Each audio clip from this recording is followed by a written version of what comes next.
Pamulang ini wilayah suburban, pinggiran Jakarta yang cukup dekat dengan ibu kota, tapi mungkin banyak sekali lapisan masyarakat, banyak sekali cerita-cerita yang mungkin ketika dia diabadikan dalam sebuah karya akan menjadi sebuah kisah yang menarik gitu. Ada sesuatu yang begitu bikin kecewanya sehingga Anda meninggalkan sesuatu tuh, saya nggak tahu itu keputusasaan yang besar ya.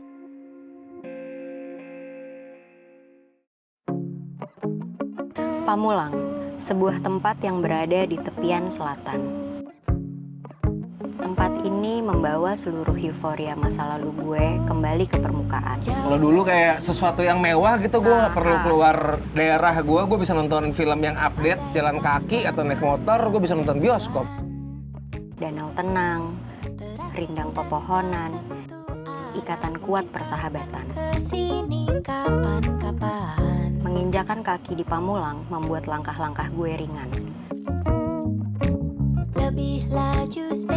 Ya buat aku mencintai Pamulang ya, mencintai proses kehidupannya juga. Selayaknya tempat pulang, Pamulang mengeluarkan kerinduan.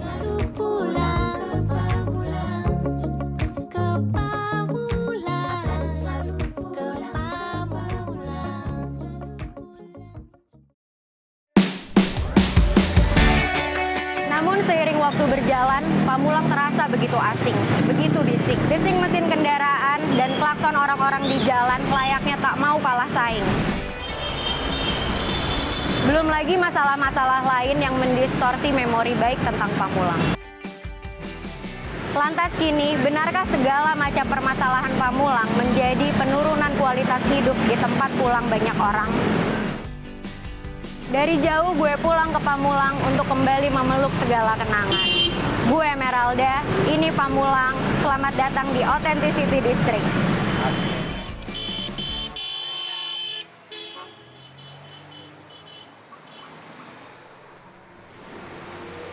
Pamulang merupakan sebuah kecamatan di kota Tangerang Selatan. Sebelum kota Tangerang Selatan menjadi kota otonom pada November 2008, Pamulang merupakan salah satu kecamatan dari Kabupaten Tangerang. Asal-usul nama Pamulang konon berasal dari kata bahasa Sunda yang berarti tempat pulang. Memang dahulu wilayah ini menjadi pemukiman bagi pasukan Nusantara yang bertempur di Batavia. Data konsolidasi bersih semester 1 tahun 2022 mencatat, Pamulang dihuni oleh 317.767 juta jiwa, menjadikannya kecamatan terpadat pertama di Tangerang Selatan. Sejak awal tahun 90-an, karakteristik Pamulang memang sudah terlihat sebagai area residensial. Perumahan pertama di Pamulang bernama Pamulang Permai 1 yang dibangun pada akhir 80-an. Selanjutnya, ada perumahan Pamulang 2 yang dibangun pada tahun 90-an. Pada era 80-90-an, Pamulang dalam kenangan merupakan tempat yang sudah cukup mendapat sentuhan modernitas. Supermarket, pacuan kuda, dan bioskop menjadi indikator kemajuannya. Namun dari semua tempat yang ada di Pamulang, bioskoplah yang seolah menjadi saksi pertaruhan masa remaja gue. Di gedung bioskop, gue bersama kawan-kawan terbentur, dan terbentuk melalui musik. Gue memang cukup sentimental. Tanah kosong di sebelah kanan gue ini dulunya adalah bangunan bioskop 21 yang cukup historikal dan penting buat gue dan teman-teman gue di kala itu. Bangunan ini dulunya adalah tempat nongkrongnya anak-anak skena Pamulang di tahun 90 sampai 2000-an. Di tempat ini yang tadinya kita nongkrong-nongkrong doang, jadilah terbentuk komunitas grunge, punk, hardcore, sampai musik underground lainnya. Yang tadinya kita cuma nongkrong doang, akhirnya kita menemukan euforia dalam bermusik. Dinamika skena yang turut merangkul subculture lain yang dianggap satu ideologi seperti skateboarding dan breakdance. Namun, sekitar tahun 2005, ditutupnya gedung bioskop ini seolah menghancurkan dinamika skena yang selama ini dibangun. Ternyata gairah belum surut. Lepas ditutupnya bioskop, muncul kantong-kantong tongkrongan baru. Kantong tongkrongan tersebut terbagi menjadi 7 titik yang tersebar di seluruh wilayah Pamulang.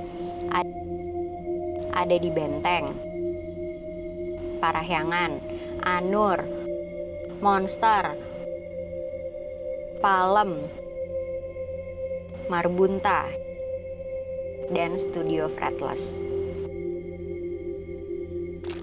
Berpisah bukan berarti pecah, justru kita tetap saling terikat. Ikatan itu membentuk cross community culture yang solid.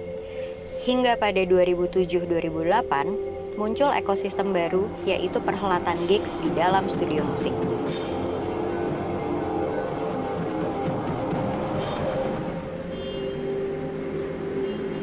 Dan disinilah gue, di bekas gedung bioskop 21 yang megah, namun sekarang seperti tempat sampah. Gue akan ngajak lo kembali ke masa 90-2000-an untuk kembali bernostalgia, mengenang kerinduan akan skena musik di zaman itu. Nah, sekarang gue lagi nunggu kawan lama gue, kita akan ngobrolin skena Pamulang di tahun 90-2000-an. Obrolan yang enteng tapi paten.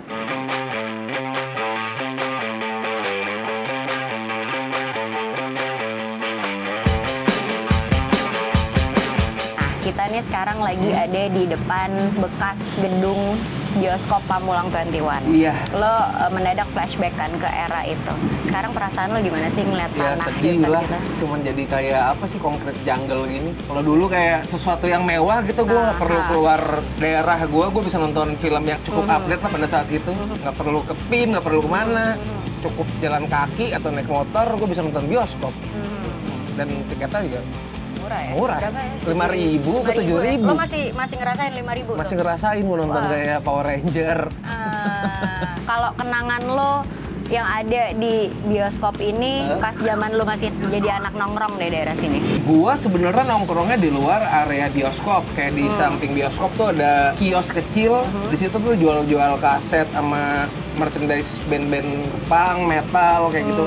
Dan kita balik ke era 90-an sampai 2000-an awal. 2000-an awal deh. Ekosistem apa yang terbentuk di zaman itu di skena musik Pamulang? Di sini tuh banyak band-band street punk, setahu gua. Seingat gua ya, banyak band-band street punk tuh. Itu mereka tuh awalnya dari Pamulang. Sebagian personilnya emang dari Pamulang kayak. Waktu zaman dulu nih, kita flashback lagi ke bioskop nih, men, depan kita nih. Sekarang jadi begini. jadi hutan. Iya kan, pas dihancurin nih, lo menjadi saksi nggak sih pada zaman itu? Nggak lihat prosesnya, cuman lama-lama jadi kayak gini aja. And then perasaan lo gimana, men? Ya sedih sih, kayak gue mau nonton aja ribet amat.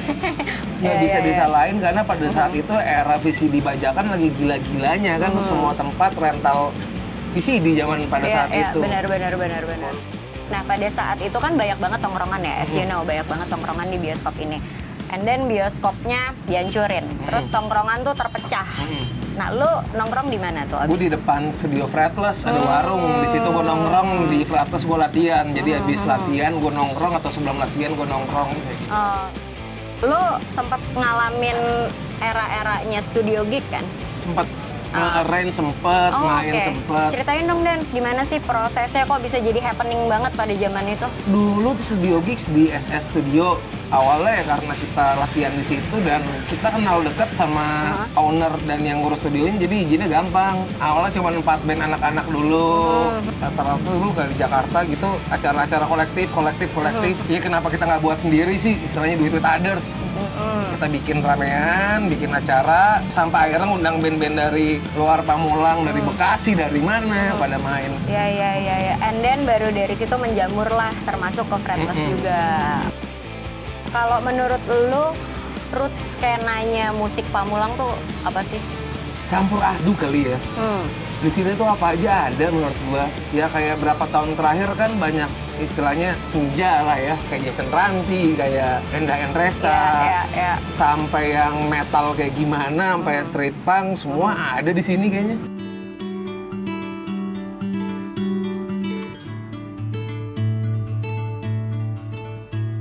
Ini kita balik lagi ke eranya 2000-an. Oke. Ya, di mana tahun itu tuh yang paling dikenang adalah salah satunya studio musik ini, Studio Fretless ini.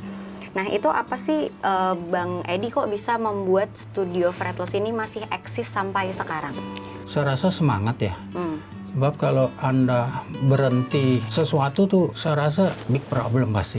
Ada sesuatu yang begitu bikin kecewanya sehingga Anda meninggalkan sesuatu tuh saya nggak tahu itu keputusasaan yang besar ya. Jadi kita lihat aja setapak demi setapak kita coba melalui segala macam peralihan itu dengan tenang aja. Kalau kita lihat bahwa ini bisa menjadi maaf ini orang katakan banyak menimbulkan kenangan ya, tentunya kita juga kebahagiaan kita sendiri karena kalau orang bisa merasakan itu. Sebab pada dasarnya salah satu ciri fretless juga kebebasan. Kebebasan kalau lihat Anda gedungnya, kita waktu itu nggak pakai pagar, itu suatu indikasi bahwa kita tidak mempartisi terhadap sesuatu apapun di luar.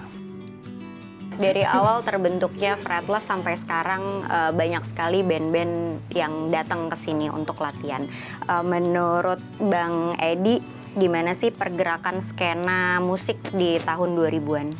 Sebetulnya musik tuh untuk anak-anak. Kalau kita lihat pangsanya pasar anak-anak, itu kecenderungannya di Indonesia adalah musik yang sifatnya adalah keras. Ya. Entah itu punk, entah itu rock, entah itu hardcore, entah itu apa.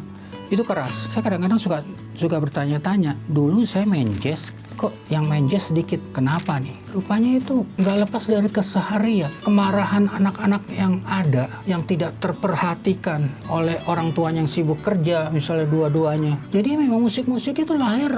Kalau kita lihat dari, itu nggak di Indonesia aja, di luar negeri juga. Apalagi Amrik sekarang ya. Orang bilang financially no problem, tapi morality, waduh, itu sangat problem. Oke, kita balik lagi nostalgia dikit ya Om. Di tahun 2007-2008 itu ada tren di mana gig musik itu ada di studio. Salah satunya tuh di Fretless. Kayak gue inget banget dulu tuh kesini rame banget, yang kayak mau masuk aja susah. Itu gimana sih? Kok bisa ada gig di dalam studio? Itu gimana prosesnya sih? Sebetulnya gigs itu terjadi karena sebetulnya di luar juga. Kalau nggak ada komunikasi di luar, nggak mungkin studio bisa bikin gigs. Itu gigs paksaan kita bikin suatu event gitu ya. Bagi saya itu dari topping dari atas ke bawah gitu ya. Tapi kalau mereka datang beramai-ramai itu karena ada komunikasi. Saya rasa itu dari spontanitas, dari gerak masyarakat.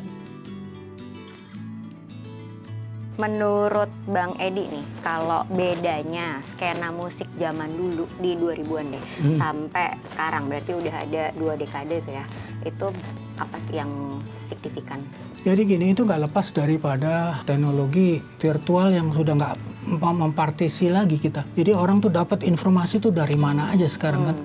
Itu juga sangat membuka pola pikir. Jadi secara contoh gini ya, jujur aja saya tuh nggak pernah batasin anak saya bermain gadget, HP atau apa dari kecil. Saya nggak tahu dia buka apa tuh, bagi saya bukan urusan saya. Tapi saya anggap itu luar biasa. Harusnya portal-portal lagi tuh udah nggak ada, gerbangnya tuh udah terbuka lebar gitu loh. Dan itu harus dimanfaatin dengan baik-baik gitu. Jadi karena ada pengaruh itu, tentunya musik jadi begitu kaya sekarang. Mungkin kalau Anda dengerin ada beberapa lagu yang nanti secara off the record saya dengerin ya. Itu bagaimana musik-musik itu genrenya, saya nggak pernah bisa bilang ada genre apa, tapi udah fusion. Udah fusion semuanya, udah bercampur gitu loh. Itu luar biasa itu, dari gaya payung teduh atau apa ya, gaya-gaya gitu banyak juga dianut di sini. Nah, kalau menurut Bang Edi nih, pandangannya tentang masa depan skena musik yang ada di Pamulang? Sekali lagi saya bilang semua nggak lepas dari kulturalnya ya. Ya kita bisa tahu nggak sebetulnya kalau kita mau jadi bangsa besar, jadi apa ya, taklukkan dunia.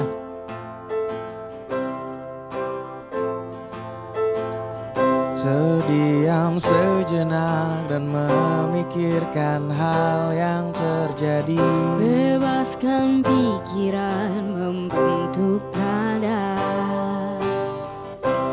Gitar dan pena, teman setia. Hanya dengan ini aku berbagi.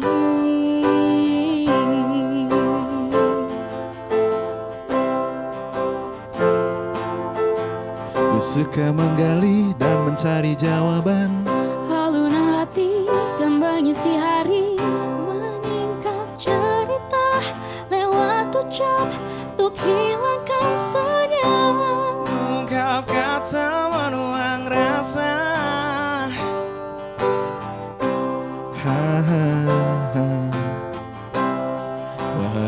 kan tercipta. Menulis lagu jangan kau ragu. Menulis lagu setiap waktu. Percaya kita lahir dan tumbuh berkembang seperti kita. Dewasa dari sana. Oke, kalian ini tergabung di dalam Earhouse Songwriting Club ya? Oke, kenalannya juga karena ESC ini? Iya. Oke, udah berapa lama sih kalian tergabung dalam ESC? Kalau aku sendiri udah dari 2014. Kalau aku sih baru ya, baru sejak bulan Juni Juni tahun ini? Juni tahun ini. Oke, Kalau gue dari 2018. dan Gue 2015 sih. kalian tuh punya kegiatan rutin ya di Earhouse Songwriting Club ini? Iya benar. Ada di setiap hari Senin biasanya kita. Hari Senin jam 8 malam itu biasa kegiatan kita workshop, kayak semacam workshop gitu lah ya. Diskusi, sharing-sharingnya di hari Senin biasanya. Terus apa sih yang bikin kalian betah ada di wadah ini dan nyaman? Ya minggunya itu kan ada PR biasanya. Itu cukup challenging sih buat gue bikinin lagu gitu sesuai dengan PR-nya gitu. Banyak yang teknis juga kayak pentatonic minor lah segala macam. Tapi itu jadi ngedrill gue biar gampang bikin lagu gitu. By the way, congrats ya untuk albumnya kalian. Terima kasih. Finally udah rilis di Synchronize kemarin ya? Iya benar. Di bulan Oktober. Benar. Oktober 2022 dan udah ada di Spotify ya guys? Betul. Itu total lagunya ada berapa ya di EP itu ya? EP itu ada 5 ya? 5 lagu. Warna biru, Heho, Bebaskan Suaramu, Rumah. Ngesif? Mengesif. Gimana sih, boleh ceritain sedikit nggak prosesnya kalian tuh dalam mengerjakan EP ini tuh gimana? Waktu itu yang gue inget kita dikasih 2 bar tuh. Terus kita suruh bikin kalimat sama nadanya gitu. Dan yang seru itu adalah masing-masing kan bikin macam-macam sendiri nih. Abis itu tuh Mbak Enda sama Mas Reza itu dirangkai tuh kata-katanya cocoknya masuknya gimana dan nada-nadanya. Menarik sekali ya prosesnya ya. Ya, jadi ya apa lagu-lagu yang ada di album itu kita tuh masing-masing tuh selain yang satu kalimat itu mereka tuh nulis masing-masing, mereka juga nyanyiin masing-masing dengan nadanya mereka masing-masing. Jadi baru tuh habis itu dikompil nadanya mereka masuknya gimana segala macam gitu. Akhirnya jadilah si satu lagu utuh itu. Terus di mini album karya-karya ini kalian tuh kolaborasi sama Kamga dan Indra Aziz ya? Ya. Itu gimana sih, ceritain dong? Kalau gue sendiri ya, prosesnya tuh seru banget sih karena yang tadi udah bilang sama teman-teman juga, kita prosesnya dari emang publishing lagu, kita juga mainin genre musik yang berbeda banget sih. Pribadi buat gue ya, karena musiknya juga kita kemarin bikin dari ya pakai sequencer juga, dan kita juga nggak pakai alat musik sih. Maksudnya alat musiknya tuh minim banget, cuma suara musiknya itu pakai dari Mas Indra Aziznya sendiri. Akapela. Iya, akapela. Kayak beatbox gitu. Pengalaman yang berharga deh. Ya paling ini sih, soalnya kan Mas Indra Aziznya sendiri dia tuh dia tahu ada Earhouse Songwriting Club dan dia juga merasa tertarik lah dengan Earhouse Songwriting Club gitu. Apalagi dia kan juga selalu punya statement yang ya bebaskan suaramu itu ya kan, bebaskan suaramu gitu. Terus habis itu Mas Aziz diajak untuk kolaborasi ya dia ngerasa seneng banget gitu karena ya itu kita bisa saling tukar ilmu, tukar pengalaman segala macam gitu. Dan kadang mungkin dari mentornya juga yang belajar dari kita pun belajar dari mentornya, kita semua tuh saling belajar satu sama lain gitu. Mungkin itu yang membuat Mas Kamga dan Mas Aziz tertarik juga nih buat kolaborasi sama si Earhouse Songwriting Club ini, selain mungkin emang udah relasi dengan Enda dan Reza ya gitu.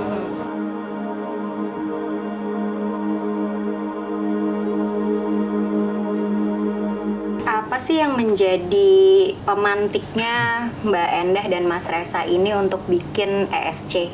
Earhouse Songwriting Club itu kan dibuat setahun setelah Earhouse terbentuk ya. Awalnya memang ingin ada sebuah kegiatan yang semua orang bisa ikut apa ya gitu. Ini sebenarnya awalnya dulu gitar kelas ya. Gitar kelas sama bass kelas gitu. Cuman karena waktu itu aku masih kikuk ya, wah ini berbagai latar belakang dengan berbagai tingkatan yang berbeda. Akhirnya aku mikir, wah apa ya yang bisa berkegiatan musik semua orang bisa ikut. Akhirnya kepikiran lah Earhouse Songwriting Club, yang mana memang itu aku dan Mas Resa pengen cari temen sih sebenarnya untuk bisa tukar pikiran, untuk bisa belajar bareng. Kalau Earhouse itu terbentuknya itu tahun 2013 waktu kami pulang dari Prancis. Kami menghadiri sebuah conference music conference and festival. Jadi ada musisi yang bertanya, musisi Kanada. Dia bertanya, Renman, kalau misalnya aku mau go internasional pada saat itu ya, aku perlu nggak sih pindah ke Los Angeles? Terus Renman bilang, dia pada intinya memaparkan bahwa dunia digital itu nanti semua orang udah bisa spread the music worldwide. Tapi yang satu yang paling penting adalah nggak ada yang menjamin kalau kamu pindah dari kotamu ke negaramu ke Los Angeles kamu akan sukses. Yang paling penting adalah buatlah lagumu menggaung di Los Angeles, dia bilang gitu. Kalau misalnya kamu ingin musikmu itu preserve your music gitu ibaratnya. If you want to preserve your music, then you have to start from your local scene. Ya itu. Nah kata-kata itu yang membuat kita kayak, kita kan di sana kan tadi kayak pengen wah go internasional ini belah sama lah pemikiran itu tuh selalu ada dari dulu gitu ya. Dan itu sebelum ada dunia internet yang begitu gadang sekarang ini gitu. Terus tujuan kalian tuh apa sih untuk menginisiasi ESC ini? Earhouse Songwriting Club itu sebenarnya kalau yang aku tangkap dari Mbak Endah yang bangun gitu, karena dulu yang gitar club berubah jadi songwriting club, tapi bass clubnya udah nggak ada. Karena saya lumayan sibuk di belakang. Akhirnya kalau saya ngeliat ini kayak klub motor gitu, klub hobi aja, nggak lebih dari itu, karena batasannya hanya kita ngumpul terus seru-seruan nulis lagu bareng. Selalu ada tugas PR yang kalau dikerjain bagus, nggak dikerjain nggak apa-apa gitu. Ini ada berapa sih orang yang tergabung di dalam Earhouse Songwriting Club ini? Ya itu pertanyaan bagus. Karena sebenarnya kita nggak pernah punya data pun. Kalau misalnya ada ya misalnya di WhatsApp grup gitu ya, itu mungkin sekitar 120-an ya.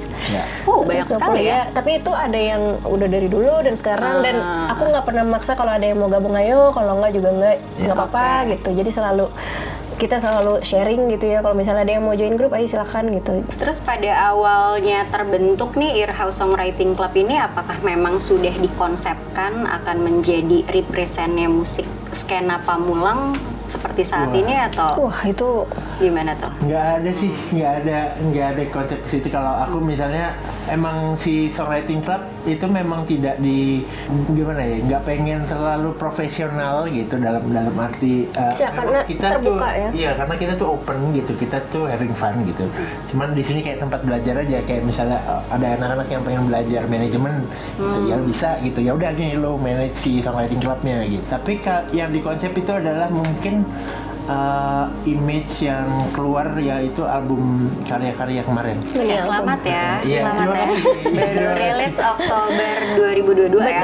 Betul. Album itu kita konsepkan supaya terukur gitu. Gimana yang kira-kira mau datang kayak apa. Terus dari situ juga ada bayangan gitu kan.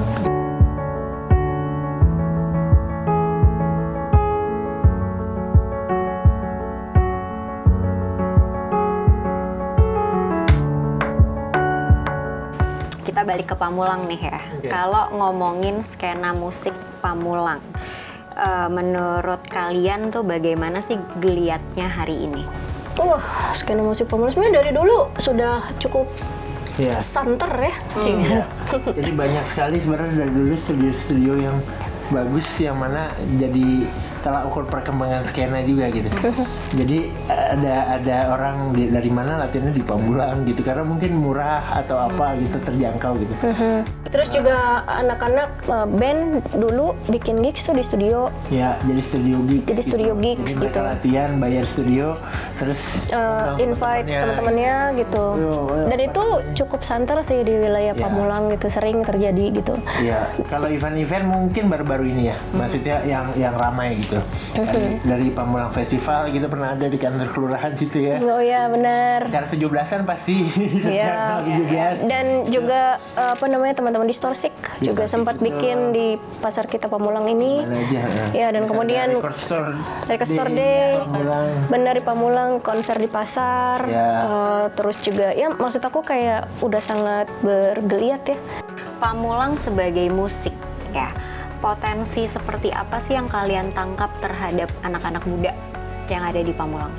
Ya, potensi yang menarik karena apa? Pamulang ini wilayah suburban, pinggiran Jakarta yang cukup dekat dengan ibu kota, tapi mungkin banyak sekali lapisan masyarakat, banyak sekali cerita-cerita yang mungkin ketika dia diabadikan dalam sebuah karya akan menjadi sebuah kisah yang menarik gitu. Dan buat aku itulah yang menarik di setiap pembuatan lagu. Terus menurut kalian mampu nggak sih scene hari ini membangun Pamulang sebagai tempat pulang musik kita sendiri? Terharu aku. Kalau menurut aku semua akhirnya juga tergantung dari teman-teman di tempat itu gitu. Karena lingkungan, karena mungkin sekarang Pamulang jadi ada ibaratnya meriah gitu ya. Karena menurut aku kelebihan dari tempat suburb ini adalah wilayah pemukiman di mana orang selalu kesini. Anak mudanya stay. Mereka mau kerjanya di mana, pulangnya selalu kesini. Ke Pamulang. Iya.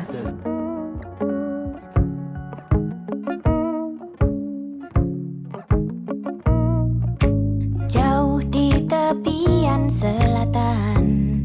Pulang ke Pamulang ini idenya kebetulan ya maksudnya berdua gitu, tapi yang mulai bikin gara-gara lagu itu adalah aku. Tapi itu lagu dimulai dari judul sih. Judulnya Riding. Pulang kemana lu? Pulang ke Pamulang. Enak nih. Dan seperti itu kita nggak tahu kalau Pamulang itu artinya pulang juga. Pamulangan. Iya, Pulang. jadi kayak dan emang daerah sini setelah ditelusuri semakin ke belakang semakin banyak ya, kayak maksudnya rahasia-rahasianya. Pamulang gini gitu. Kita ngobrol sama beberapa teman juga. Tokoh-tokoh masyarakat. Juga gitu. Nah, jadi sebenarnya memang sesimpel itu sih. Jadi dari situ kita kembangkan ke arah apa ya yang mau diceritakan gitu.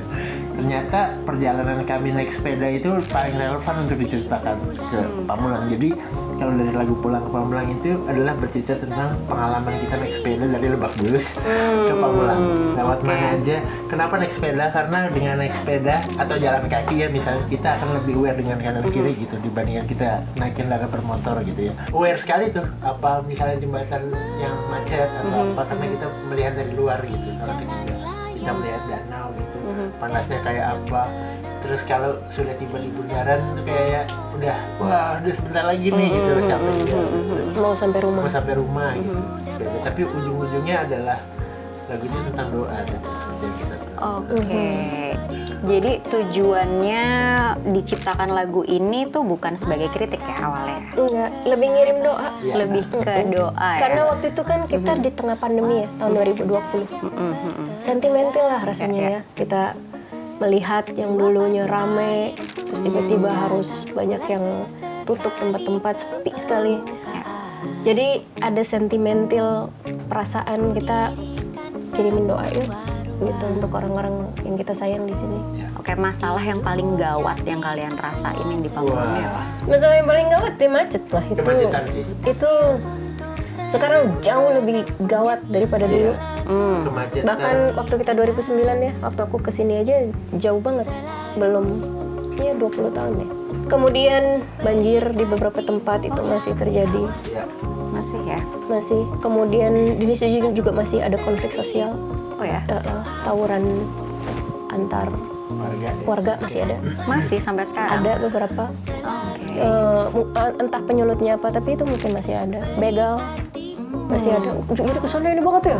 Waduh, tempatnya Bronx banget. Kemudian problemnya lagi, jalan-jalan tidak semua kondisinya baik gitu. Masih belum benar-benar strategis gitu letaknya. Masih banyak bercampur dengan pemukiman, masih banyak bercampur dengan mungkin tempat-tempat perbelanjaan, jadi masih agak messy gitu ya. Cuman ya kalau ngelihat dari sisi tiba-tiba banyak resto-resto dengan brand-brand internasional ternama sudah masuk sih, itu membuat jadi ada optimisme bahwa ternyata ada pembangunan yang positif nih di sini gitu. Yang mudah-mudahan dengan adanya itu semua jadi diperbaiki. Karena akhirnya semua orang melihat Pamulang gitu.